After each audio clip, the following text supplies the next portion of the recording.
May Sarton. It's entitled, Now I Become Myself. Now I become myself. It's taken time, many years and places. I have been dissolved and shaken. I've worn other people's faces, run madly as if time were there, terribly old, crying a warning, hurry, you will be dead before what? Before you reach the morning? Or the end of the poem is clear? Or love safe in the walled city? Now to stand still, to be here, feel my own weight and density. The black shadow on the paper is my hand. The shadow of a word as thought shapes the paper, falls heavy on the page, is heard. All fuses now, falls into place from wish to action, word to silence. My work, my love, my time, my face gathered into one intense gesture of growing like a plant. As slowly as the ripening fruit, fertile, detached and always spent, falls but does not exhaust the root. So all the poem is, can give, grows in me to become the song, made so and rooted by love. Now there is time, and time is young. Oh, in this single hour I live all of myself and do not move. I, the pursued, who madly ran, stand still,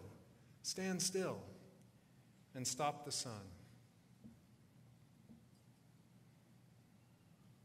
Imagine that you've been working so hard to prepare for this new work, training, taking classes. You've finished your degree or you've completed your training program, and here you are, walking into the office you've been dreaming about forever.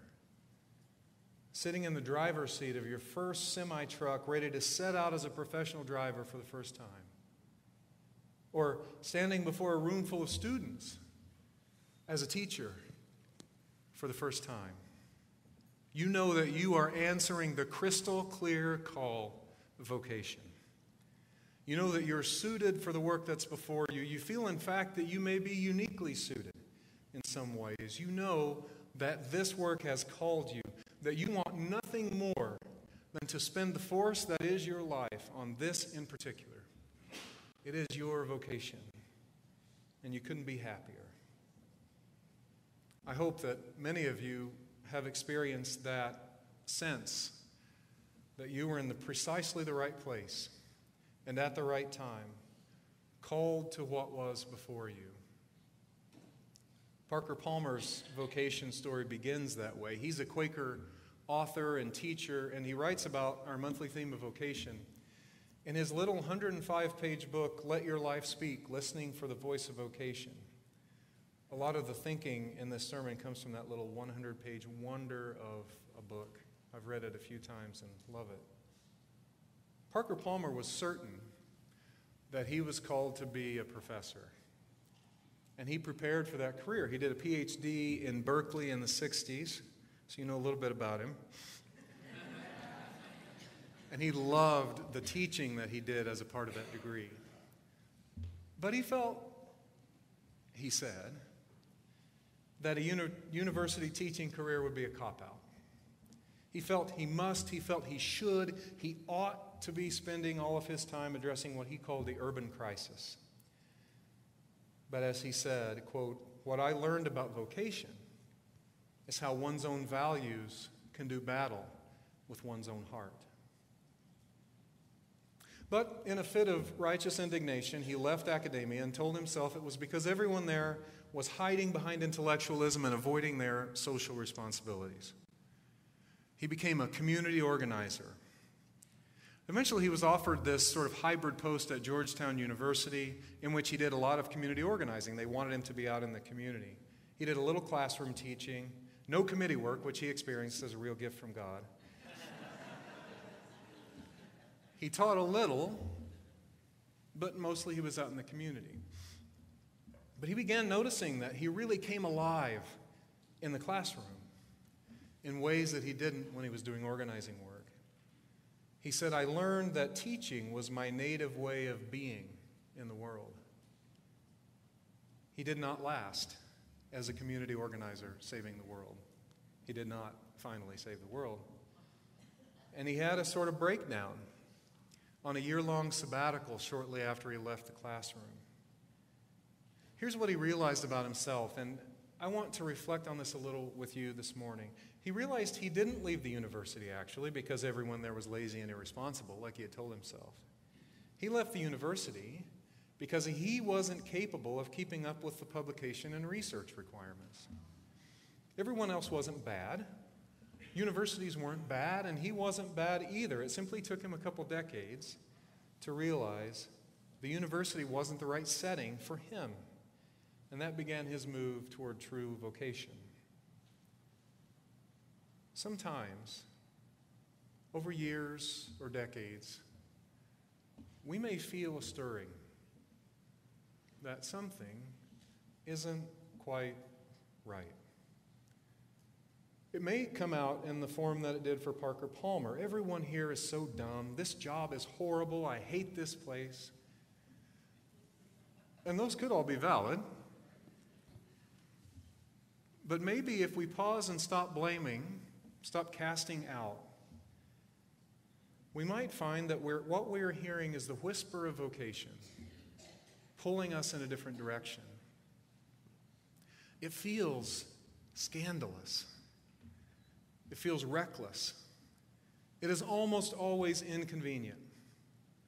And so we may push it down for a while. I did that as a young journalist before I went into ministry.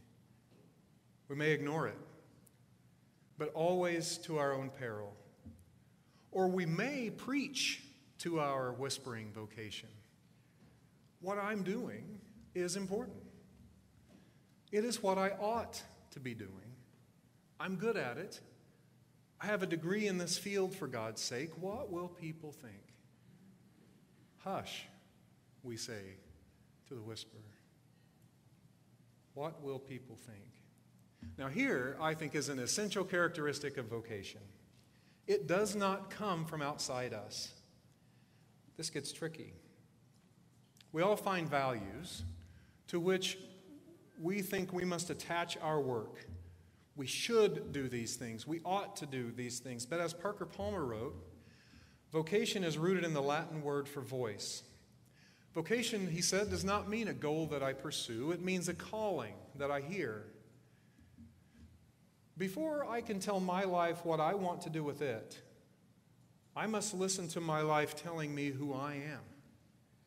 I must listen for the truths and values at the heart of my own identity, not the standards by which I must live, but the standards by which I cannot help but live if I'm living my own life.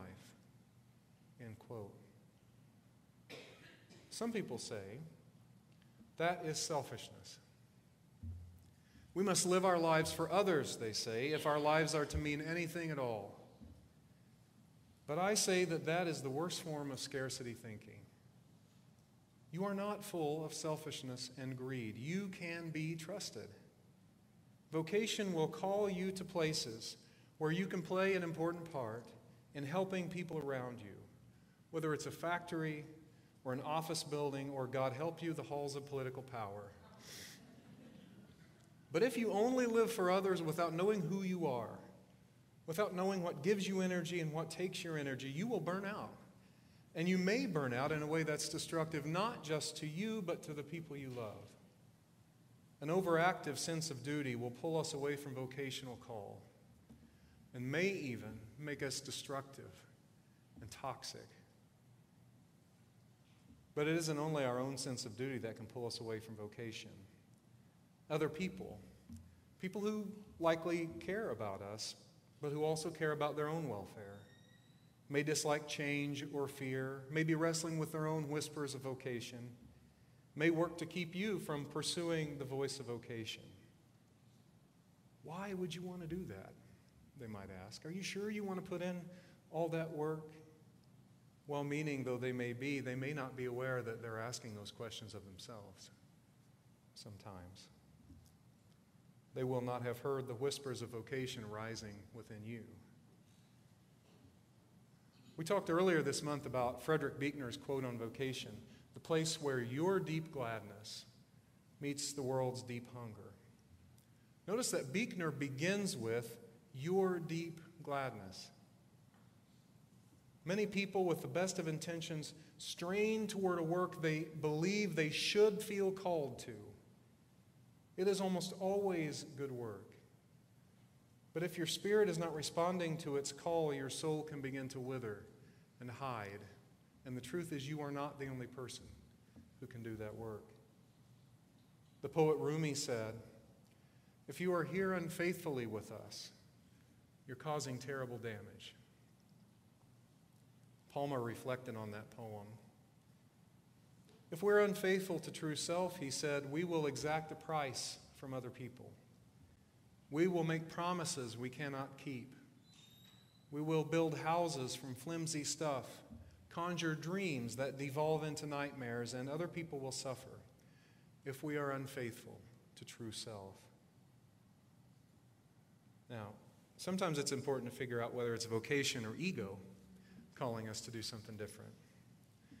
One of my favorite Parker Palmer stories involves him being offered the job of president of a university. This was, of course, a momentous occasion for him, and he didn't want to mess it up, so he used the Quaker tradition of a clearness committee, which is just sort of a group of friends and colleagues whom you call together, and they spend some time sitting in a circle, asking questions, leaving silence for the answer to arise. A while into his clearness committee, one member asked Parker Palmer, "What would you like most about being a university president?" So Palmer decided, I don't know if it was conscious or not, that he would kind of take the via negativa in approaching the answer. He would first list the things he didn't like, and maybe then he would get to the things he would like. So he said, well, I wouldn't like having to give up writing and teaching. I wouldn't like the politics of the presidency, never knowing who your real friends are. I wouldn't like having to glad hand people I don't respect simply because they have money. And on and on and on until the person finally stopped him. They actually stopped him twice and reminded him that the question was, what would he like? After some silence, Parker Palmer answered. He said, in the smallest voice I possess, I guess what I'd like is getting my picture in the paper with the word president under it. To which the person asked, isn't there an easier way of getting your picture in the paper? Living an authentic life is hard. He didn't take that job, and he remains absolutely giddy about that decision. It would have made perfect sense to everybody around him if he had taken the presidency. It appeared to be the next step in his career, but it probably would have been a disaster, both for him and the university. It's important to know our limits when we're trying to discern the changing voice of vocation in our lives. Palmer wrote, before you tell your life what you intend to do with it, listen for what it intends to do with you. Before you tell your life what truths and values you have decided to live up to, let your life tell you what truths you embody, what values you represent. Friends, I believe that figuring out who we are and the work we're called to do is the most important work we have as human beings. For most of us, it takes many years, and as May Sarton said, we may well wear a number of other people's faces in the process. But this lifelong becoming is worth the effort. It will save your life, and it may save the world around you. So my prayer for you is this.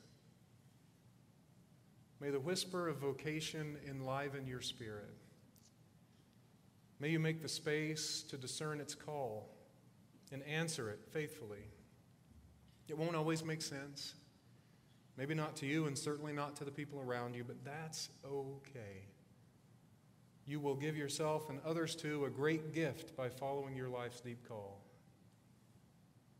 And on the path of vocation, may you see the clues that life has left you, the way you were as a child, the things you have always loved to do, or even more poignant, used to love to do before you lost the trail. The world needs nothing more of you than to find your deep gladness, then use it to meet some need. Now, the poet said, I become myself. It's taken time, many years and places. I have been dissolved and shaken, worn other people's faces, run madly as if time were there, terribly old, crying a warning, hurry, you will be dead before...